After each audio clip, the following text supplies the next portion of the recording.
Before that time. The physics behind, for example, another question people the say reaction to the actual change of under mass. the ultimate question about During the father's course of 7 years, ethics and the book was put together.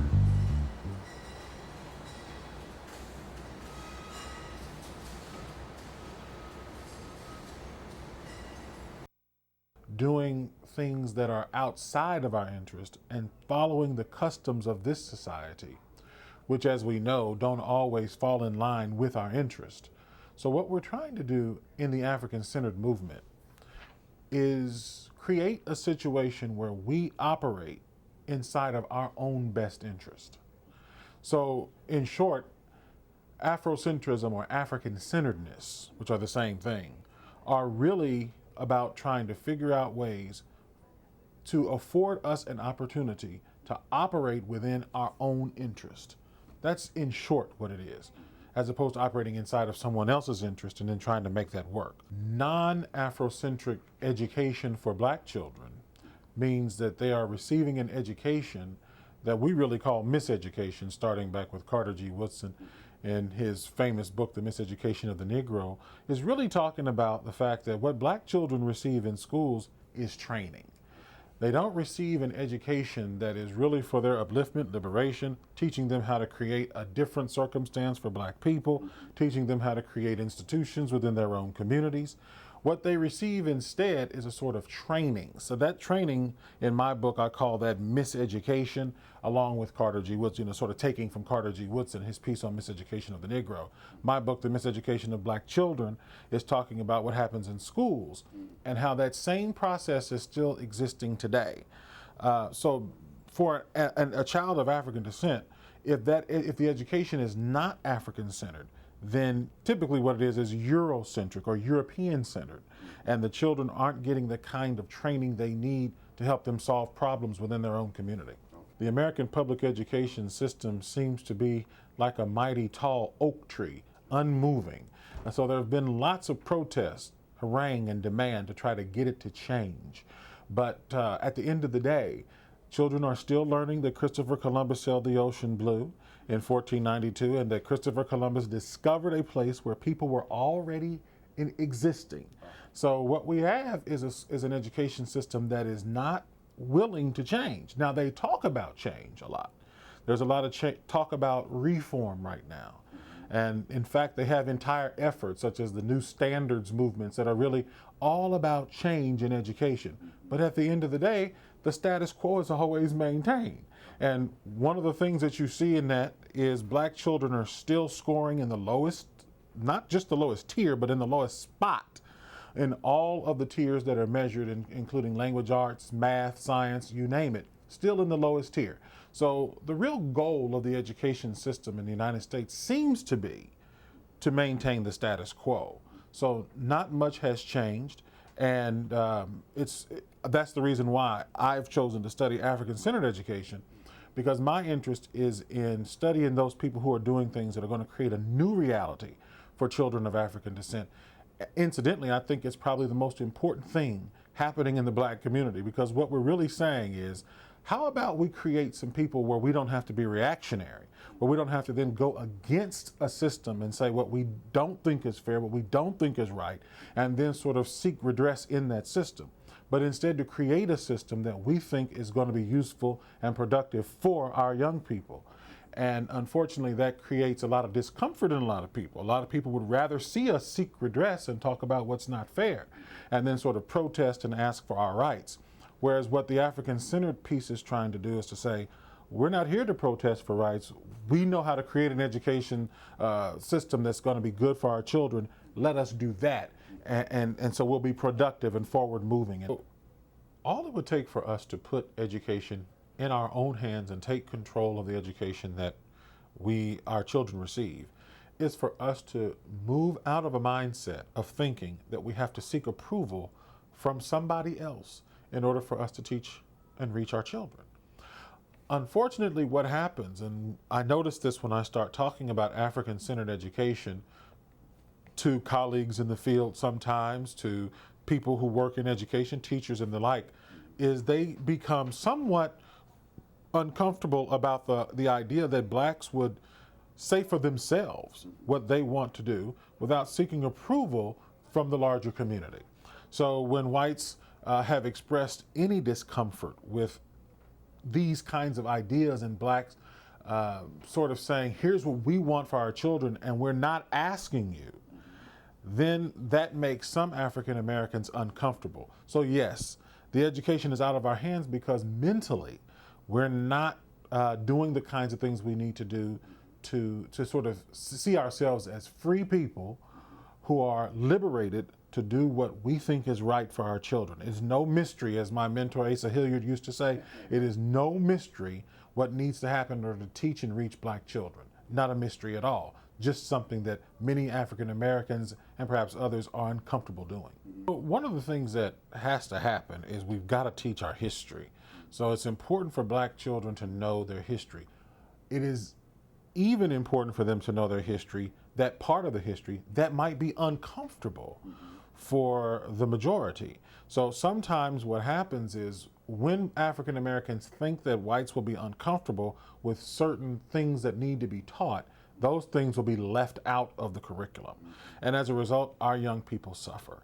So what African-centered education is really trying to do is to say all of the history is important, and we are not just a side piece in the major show that's on the main stage. So we don't accept in the African-centered education movement that, okay, we just simply need to do better on the measures that are being used to sort of create the educational experience for children of European descent. That what we need to do is just do better on those exams and tests and do better on the SAT and do better. What we're saying is what you're doing is largely irrelevant, and here is a set of knowledge that we think is more important for our young people. So what happens with this is we say we are responsible for the education of our young people, even if a lot of people are uncomfortable with that. So yeah, we have to teach the entire history. A lot of stuff gets left out. Our children need to know, in a class that I was teaching not too long ago about African philosophers, I remember talking to some doctoral students about the importance of philosophers such as Kmt, and some of the first playwrights were African people, Amenemop, these people. So when you talk about philosophers, people start talking about, Aristotle and Socrates and Plato, but they are people who came way after, in some cases, thousands of years after the original, Ptahhotep and some of the African philosophers that predate the Greek philosophers. So that kind of thing gets left out. And what I think is so important for our young people is that they know you don't have to look to Thales in order to say that you have understood philosophy. You can just look right in your own backyard and look at people like Merikare and some of the other African philosophers that many don't know much about. So I think we do ourselves a real disservice by not having the information and the knowledge. As I was saying to a group today, it's really important to understand when you're teaching subjects that you think are apolitical and acultural, for example, mathematics, to point out that philosophers such as Pythagoras came thousands of years after Africans had to have known the theory of the squared hypotenuse, because they built those pyramids 2,500 years before Pythagoras was born, and those pyramids still stand.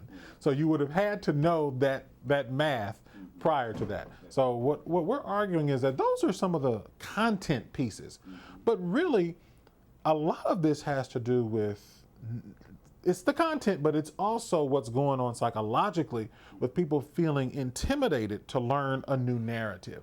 They want to stick with the old narrative because they got a degree in it, or because they know that people are comfortable with certain sets of information. So what the African-centered education movement is really doing is saying, we are not afraid to teach our children what they need to know, and we do not buy into this idea that, again, we are sort of second on the stage, sort of behind the main players. Well, many of those methods have to do with things like call and response, that in classrooms children really respond well to. So African American children respond well to things like call and response, and they really respond well to attempts to get them to understand the larger picture of a thing, as opposed to always breaking things down and separating them out, but instead to see how are science and math actually connected to reading and social studies. So black children, according to education psychologists, people like Janice Hale Benson and her work in her book, Black Children, Their Roots, Culture, and Learning Styles, one of the things she talks about in that book is that black children perform better when we teach them, or when we teach from a perspective that the universe as a whole is one, right? As opposed to thinking of the universe as a bunch of small contingent disconnected parts.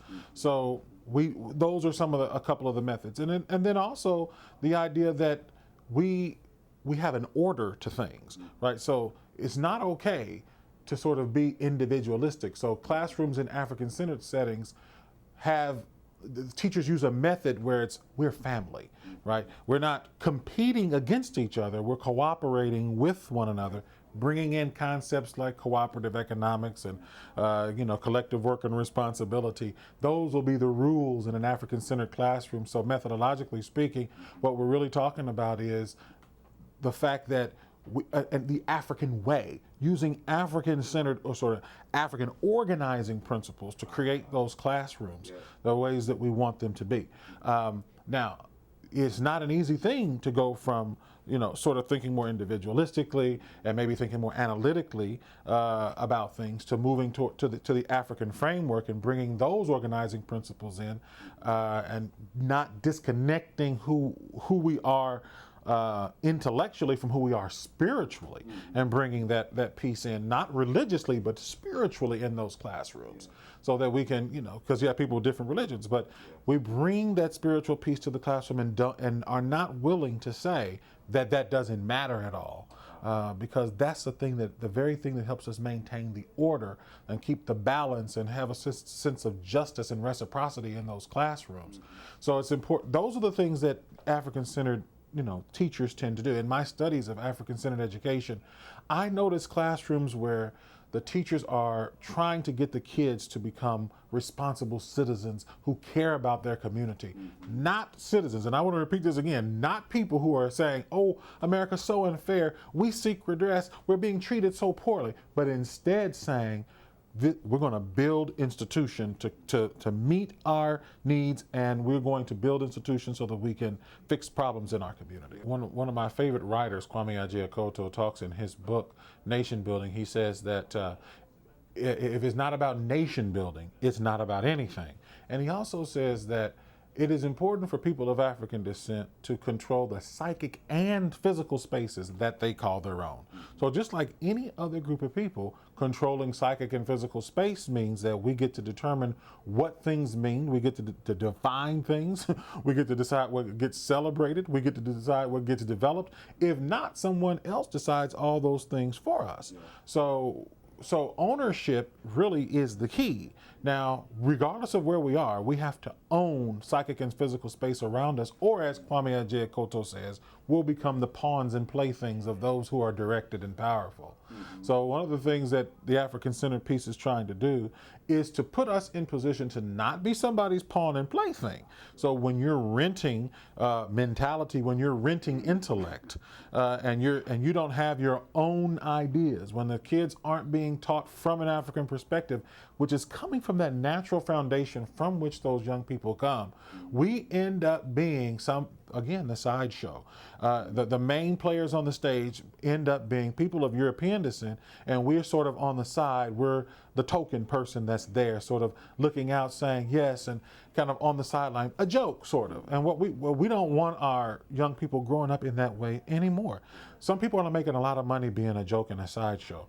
I would say I'd like to go more with the Kmt Shockley way and say, let's not be pawns and playthings. Let's actually have some direction. Let's actually have create an educational experience for our young people that are going to give them the kind of power they need so that they can fix the problems in our community. One of the things that I think has to happen is we have to begin to understand that if we're not holding an African-centered perspective, if we're not Afrocentric, we are something centric.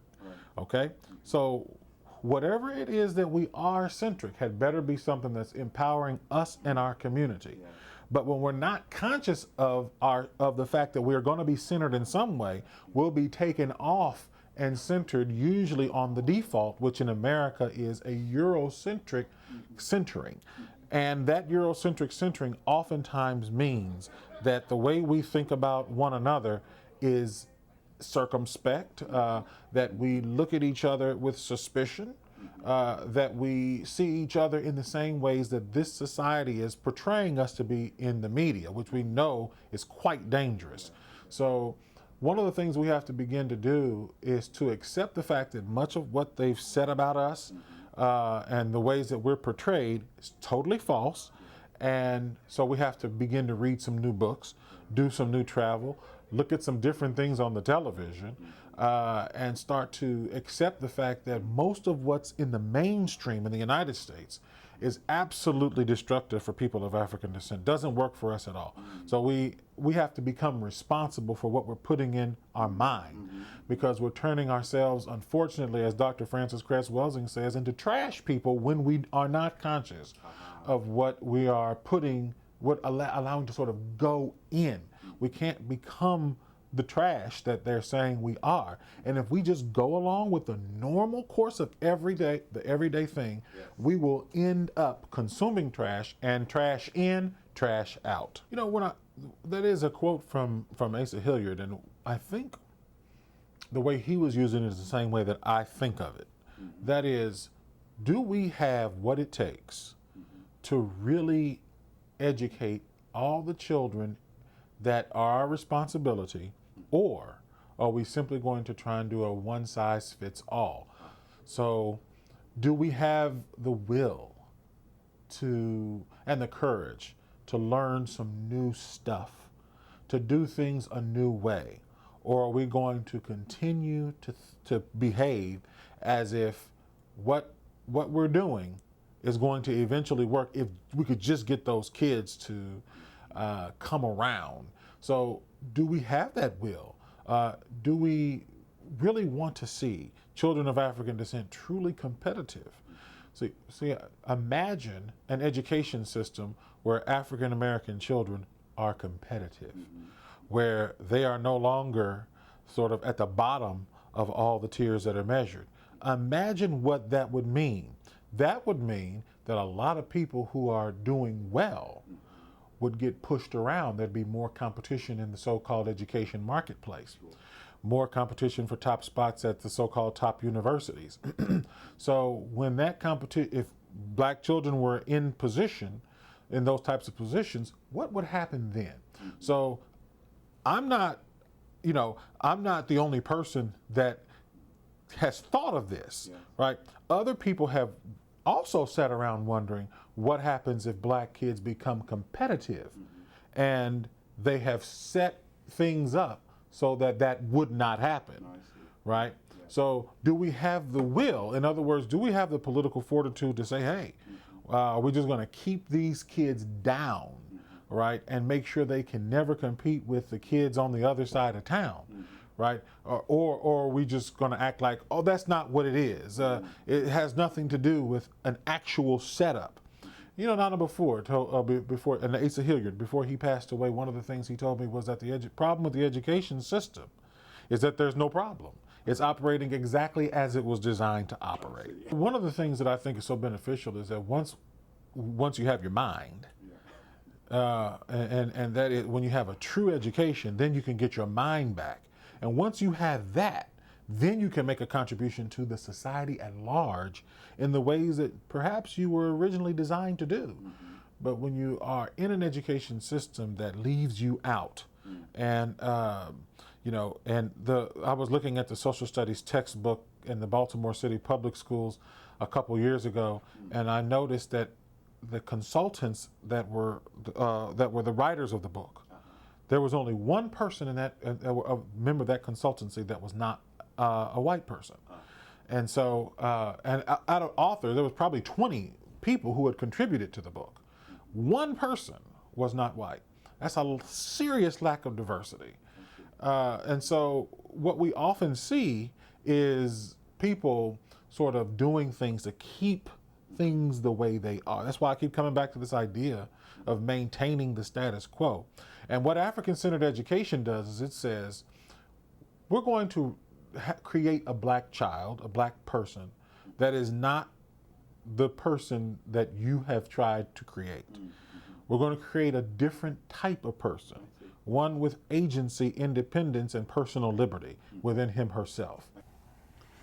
Could you talk about the major thesis of your book, The Miseducation of Black Children? Sure. Where did the idea come from? Yeah, the idea came from my experiences working as a teacher in the public school system and also working as a professor in the higher ed system, and really thinking about the kinds of experiences that I've had with children and watching them transform beyond belief when they have exposure to African-centered ideas.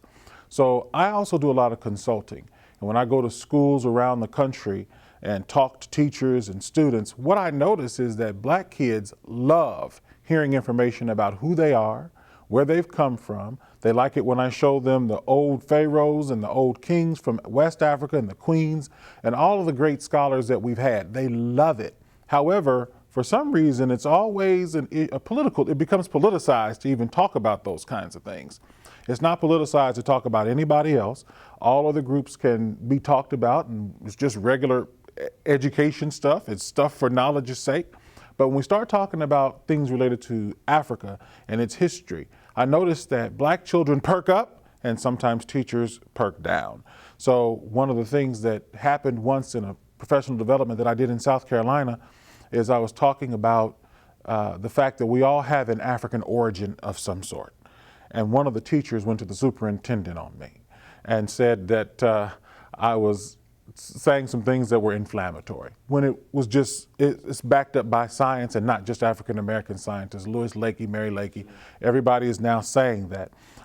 So I wrote the book so that people who teach black children could have a tool, have a resource for teaching the kinds of things that excite black children. And those things relate to African history.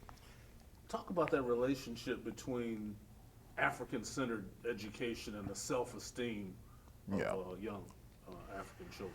Yeah, there's a direct relationship between being excited about what you learn in school and the way you feel when you're there.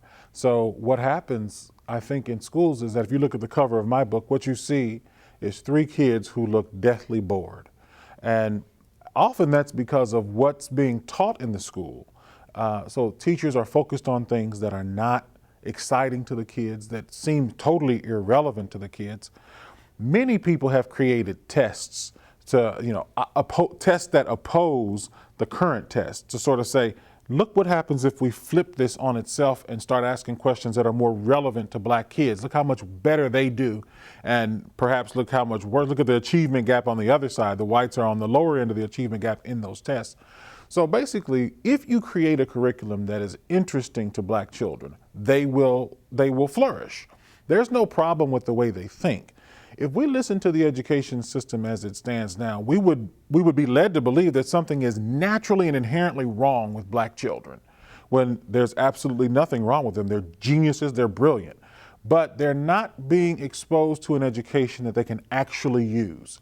So what the African-centered piece does is it says, we need to build our community, we need to fix problems in our community, and so create an education that makes that possible for the kids. And the kids are excited about it, they like it. There's research to demonstrate that black kids do well in African-centered schools. The approach that we take to young boys has to be one that relates the education that they're getting to who they are. So there has to be a connection there, as opposed to giving them a bunch of irrelevant information. So boys come to school, they have a lot of energy. And oftentimes what happens is that teachers become very bothered by the energy, so they send them off to various places, to suspension, in school or out of school suspension, and sometimes leading to expulsion. And the statistics on suspension and expulsion, by the way, are just unbelievable for African Americans in general and boys in particular. 32% suspension rate.